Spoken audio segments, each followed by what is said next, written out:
여러분 안녕하세요. 태조입니다. 오늘 영상이 좀 특별한 이유가 있어요. 테슬라 관련 뉴스가 동시에 두 개나 터졌는데 그 두 개가 각각 따로 봐도 엄청난 이야기인데 같이 묶으면 또 다른 그림이 그려지거든요. 그래서 오늘 이 두 가지를 한 번에 싹 정리해 드리려고 합니다. 영상 끝까지 보시면 테슬라가 지금 어디로 향하고 있는지 큰 그림이 딱 잡힐 거예요. 구독이랑 좋아요, 알림 설정 아직 안 하신 분들은 지금 눌러주시면 이런 정보 놓치지 않을 수 있습니다. 자, 바로 시작할게요. 1부 테슬라 로드스터 과연 실체가 있긴 한 건가? 일단 오늘 첫 번째 이야기의 주인공부터 소개할게요. 바로 테슬라 로드스터입니다. 이 차 이름 들어보신 분들 손 들어보세요. 아마 테슬라 좀 안다 싶은 분들은 다 아실 거예요. 근데 이 차가 참 얼마나 오랫동안 기다리게 했냐면 처음 발표 나왔을 때 설레서 손뼉 쳤던 사람들이 지금은 그 차 아직도 안 나왔냐? 라고 할 정도예요. 테슬라 팬 커뮤니티에서 로드스터는 거의 전설, 아니 도시 전설 수준이 됐다고 해도 과언이 아니에요. 그런데 테슬라가 이 차를 4월 말에 드디어 공개하겠다고 선언했어요. 올해 2026년 4월 말요. 맞아요. 또 일정 잡혔습니다. 또 여러분 이 차 일정이 몇 번이나 밀렸는지 아세요? 손가락으로 세다 포기할 수준이에요. 그동안 테슬라 팬들은 이번엔 진짜야? 를 수도 없이 반복해왔거든요. 그래서 이번에 4월 말 공개 발표가 나왔을 때 반응이 기대 반, 의심 반이었어요. 그런데 여기서 흥미로운 인물이 등장해요. 바로 트래비스 칼라닉, 우버의 창업자입니다. 우버, 아시죠? 그 우버요? 택시 업계를 완전히 뒤흔들어 놓은 그 회사 만든 사람이에요. 칼라닉이 최근 X, 예전에 트위터라고 불리던 그 플랫폼에 글을 올렸는데 내용이 심상치 않아요. 그가 한 말을 정리하면 이래요. 테슬라 내부 사정을 아는 사람들을 마주칠 때마다 자기가 슬쩍 물어본대요. 로드스터 어때요? 어떻게 돼가요? 뭔가 특별한 거 있어요? 그런데 그 내부 관계자들이 하나같이 말은 안 하는데 눈썹이 올라가고 눈이 커진다는 거예요. 칼라닉 표현대로라면 마법과 주술이 오고 있다는 것을 의미하는 표정이라고요. 2026년 3월 17일에 올린 글인데 이게 테슬라 커뮤니티에서 완전히 화제가 됐어요. 자, 여기서 잠깐 생각해봐야 해요. 칼라닉은 그냥 일반인이 아니에요. 우버를 창업해서 수십억 달러짜리 회사로 키운 사람이고 실리콘밸리에서 최상위 인맥을 가진 사람이에요. 테슬라 내부에 아는 사람이 있다는 게 충분히 가능한 이야기예요. 그런 사람이 뭔가 엄청난 게 온다는 뉘앙스를 풍겼다는 건 무게가 있는 발언이라고 볼 수 있죠. 그럼 로드스터가 실제로 어떤 차가 될 수 있는지 잠깐 짚어볼게요. 일론 머스크가 공식적으로 여러 차례 언급한 내용들이 있어요. 첫째, 0에서 시속 97km까지 약 1초. 네, 1초입니다. 여러분, 지금 이 숫자가 얼마나 말도 안 되는 건지 감이 오세요? 현재 시판 중인 차들 중 가장 빠른 부류가 2초 초반대거든요. 1초는 차원이 다른 얘기예요. 둘째, 호버링 기능, 즉 지면에서 살짝 떠오를 수 있는 기능이 탑재될 수 있다고 해요. 셋째, 스페이스X 콜드가스 스러스터, 로켓에 쓰이는 기술을 자동차에 적용한다는 건데 이건 코너링이나 가속 시 추진력을 보완하는 용도로 쓰일 수 있어요. 그리고 머스크는 이 차에 대해 아주 인상적인 말을 한 적이 있어요. 안전이 최우선이라면 로드스터를 사지 마세요. 직접 이렇게 말했습니다. 이 말이 무슨 뜻이냐면 이 차는 성능을 극한까지 끌어올리는 방향으로 설계됐다는 거예요. 일반적인 양산차에서 안전 규정 때문에 넣지 못하는 것들을 다르게 접근하겠다는 선언이기도 하고요. 이쯤 되면 로드스터가 단순한 전기차가 아니라 테슬라가 기술적으로 어디까지 갈 수 있는지를 보여주는 쇼케이스 성격이 강하다는 게 느껴지죠. 그러면 왜 이렇게까지 오래 걸렸냐? 이 부분을 이해하려면 테슬라가 지난 몇 년 동안 집중해온 것들을 알아야 해요. 테슬라는 자율주행, 그 중에서도 로보택시와 사이버캡 출시를 회사의 핵심 사업으로 잡고 여기에 엄청난 자원을 쏟아부었어요. 그러다 보니 로드스터는 그야말로 100버너, 즉 가스불 약하게 켜놓고 신경은 별로 안 쓰는 상태로 오랫동안 방치됐던 거예요. 여기에 더해서 모델 3 페이스리프트, 모델 Y 리프레시 같은 주력 판매 모델 업데이트 작업들이 먼저 우선순위를 차지하면서 로드스터는 계속 뒤로 밀렸어요. 그런데 최근 몇 달 사이에 테슬라가 로드스터 관련해서 의미 있는 움직임들을 보이기 시작했어요. 로드스터 프로젝트 인력 채용을 확대했고 새로운 시트 디자인에 대한 특허도 출원했어요. 특허 출원이 중요한 이유가 있어요. 이건 우리 이 차 진짜로 만들고 있어요의 실물 증거거든요. 특허는 개념이 아니라 실제 설계가 있어야 신청할 수 있으니까요. 그래서 지금 테슬라 커뮤니티 분위기가 묘해요.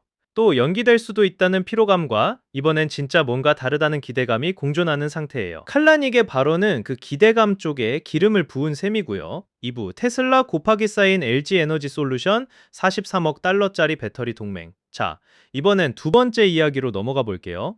이쪽은 좀 더 비즈니스적인, 그렇지만 결코 덜 중요하지 않은 이야기예요.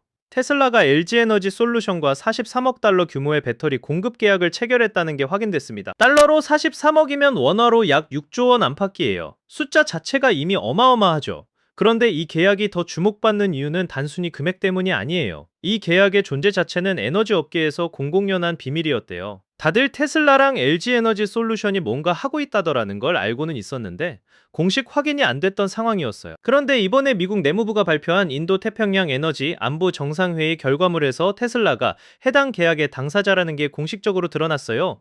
정부가 이름을 밝혀버린 거예요. 내무부 보도자료에는 이런 내용이 담겨 있어요. 미국산 배터리 셀이 휴스턴에서 생산되는 테슬라 메가팩 3 에너지 저장 시스템에 전력을 공급하여 강력한 국내 배터리 공급망을 구축할 것이라고요. 자, 여기서 메가팩 3라는 단어가 나왔죠. 메가팩이 뭔지 모르시는 분들을 위해 간단히 설명하면 테슬라의 대형 에너지 저장 시스템이에요. 가정용이 아니라 전력회사나 대규모 상업시설에서 쓰는 거대한 배터리예요. 재생에너지가 생산한 전기를 저장했다가 필요할 때 공급하는 역할을 하는 건데, 최근 전 세계적으로 에너지 저장 시스템 수요가 폭발적으로 늘면서 테슬라 에너지 사업부가 엄청나게 성장하고 있어요.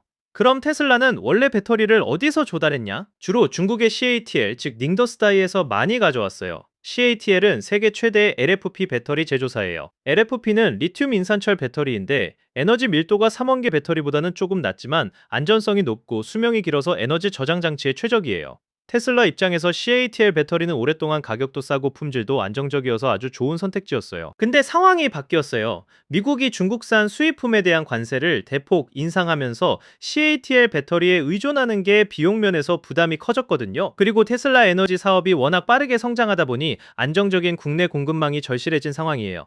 여기서 LG에너지 솔루션이 딱 맞아 들어온 거예요. LG에너지 솔루션이 어디서 배터리를 만드냐면 바로 미국 미시간주 랜싱이에요. 이 공장 사실 출신이 좀 복잡해요.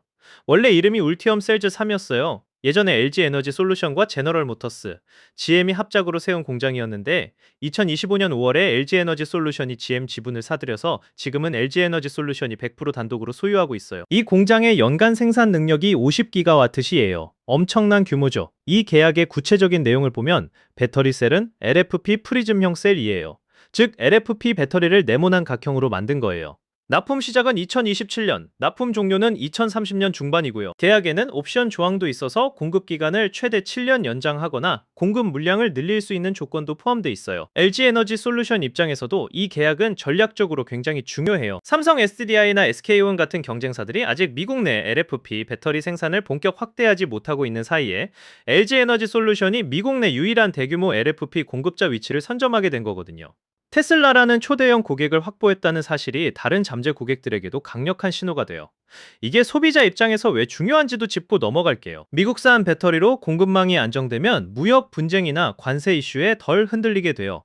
메가팩 공급이 안정되면 전력망 저장 프로젝트가 원활하게 돌아가고 그게 결국 전기요금에도 장기적으로 긍정적인 영향을 줄 수 있어요. 물론 이게 당장 내일 전기요금이 내려간다는 얘기는 아니지만 미국의 에너지 저장 인프라가 탄탄해진다는 큰 그림에서 봤을 때 의미 있는 변화예요. 두 이야기를 하나로 묶으면, 자, 이 두 가지 뉴스를 같이 놓고 보면 흥미로운 그림이 나와요.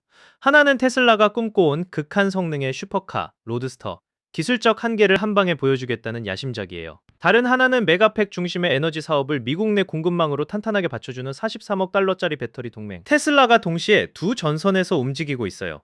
하나는 브랜드 이미지와 기술력을 극대화하는 방향, 또 하나는 사업 안정성과 공급망 자립을 강화하는 방향이에요. 어쩌면 테슬라가 지금 하려는 게 단순히 전기차 회사가 아니라 에너지 회사로 완전히 자리 잡겠다는 선언일 수 있어요. 로드스터가 4월에 진짜 공개되면 그것 자체가 엄청난 이슈가 될 거고, LG 에너지 솔루션과의 배터리 공장은 2027년부터 가동에 들어가죠. 두 이야기가 각각의 시간표대로 흘러가면 2027년은 테슬라 입장에서 꽤 중요한 해가 될 가능성이 높아요. 오늘 정리한 내용이 도움이 됐다면 좋아요 한번 눌러주시고, 태조 채널 아직 구독 안 하신 분들은 구독이랑 알림 설정까지 해주시면 이런 뉴스 놓치지 않고 받아보실 수 있어요. 다음 영상에서 또 만나요.